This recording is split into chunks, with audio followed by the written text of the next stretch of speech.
بڑا عجیب انسان ہے. لوگ تو اپنے عیب پر پردے ڈالتے ہیں اور یہ اپنے عیب ننگے کرتے ہیں. کہ اللہ بچائے انسان. فرمایا ذاک یوم ولدت فیہ، فرمایا یہ وہ دن ہے جس دن میں پیدا کیا گیا. اور دوسری روایت میں آقا نے کیا فرمایا؟ فرمایا فیہ ولدت وفیہ انزل علی.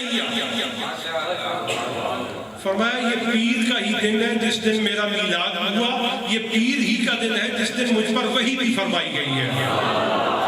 لیکن اب میرے آقا کی قائم کردہ ترتیب کو دیکھیے. آقا نے ترتیب میں میلاد کو پہلے بیان کیا اور نزول وحی کو بعد میں بیان کیا. کیا پتا چلا؟ پتا یہ چلا نزول وحی صدقہ ہے میلاد مصطفیٰ کا.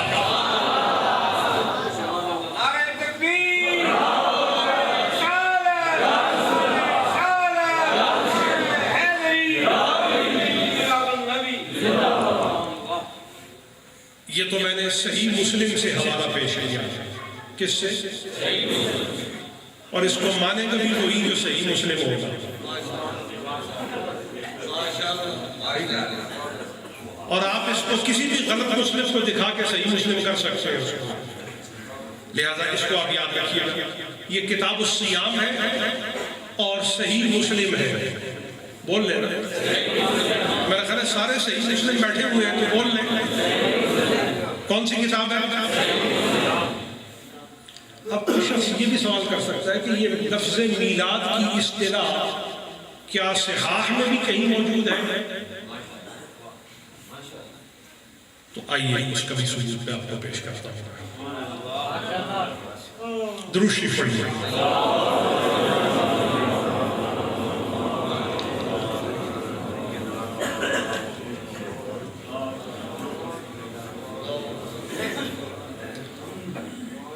جامع ترمذی. کون سی کتاب؟ کتاب المناقب. کتاب المناقب.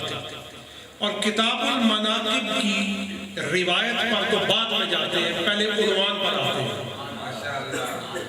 جو اس کا عنوان ہے نا، ایک بات یاد رکھیے، یہاں ایک فنی بات آپ کو اور میں پیش کرتا ہوں.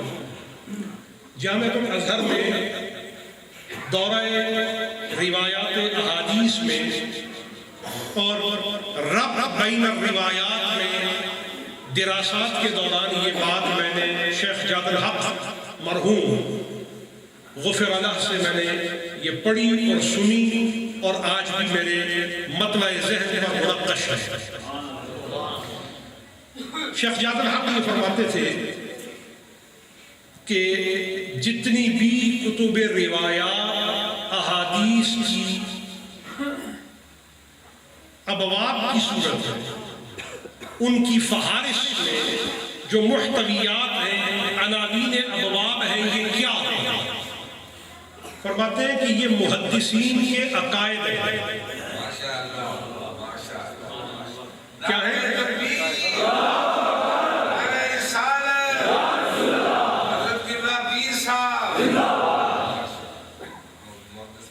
عقائد ہے.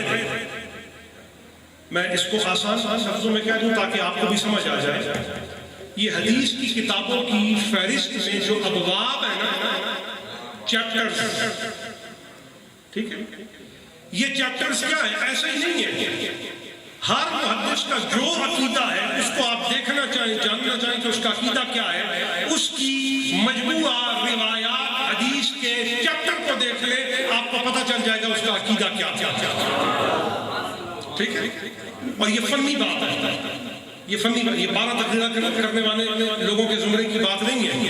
فنی بات جو متون کو جانتے ہیں، اصول کو جانتے ہیں، فروع کو جانتے ہیں، اور طرز استدلال کو جانتے ہیں، اصول استدلال کو جانتے ہیں اور طریقہ تعبیر کو جانتے ہیں کہ کس طرح تعبیر کی جاتی ہے، کہ استنباط کیا جاتا ہے. یہ ان کے درجے کی بات ہے کہ جو ابواب ہیں، عناوین ہیں، وہ عقائد محدثین ہیں.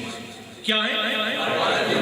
اور یہی وجہ ہے کہ جامع الازہر میں فہارست جو ہے کتب احادیث کی وہ باقاعدہ درسن پڑھائی جاتی ہے.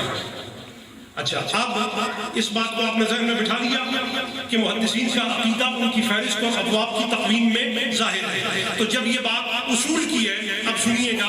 جامع ترمذی سامنے پڑھ رہا ہوں، باب ہے ما جاء فی میلاد النبی صلی اللہ علیہ وسلم. Right now here is book in front of me. I'm exhibiting it. کتاب میرے سامنے اور میں آپ کے سامنے ایگزیبٹ کر رہا ہوں اس کو. یہ ریفرنس آپ کے سننے کے لیے ایگزیبٹ ہو رہا ہے کہ باب ما جاء فی میلاد النبی صلی اللہ علیہ وسلم. اور یہ جو کتاب ہے یہ ہے جامع ترمذی شریف. کون سی ہے؟ بولیے. یہ آپ کو بولنے کا فائدہ ہوگا، نقصان نہیں ہوگا انشاءاللہ. اور یہ کون سی زمن سعادت کی شخصیت ہے؟ 200 ہجری میں آپ کی ولادت شریف ہوئی اور 279 میں آپ کا وصال ہوا. دوسری صدی کے یہ لوگ ہیں. کون سے؟ دوسری صدی ہجری کے یہ لوگ ہیں. تو کیا پتہ چلا؟ دوسری صدی ہجری میں میلاد کی اصطلاح موجود تھی. میلاد کی اصطلاح یہ تو بہت بعد سے میں نے استدلال کیا نا. صحیح مسلم سے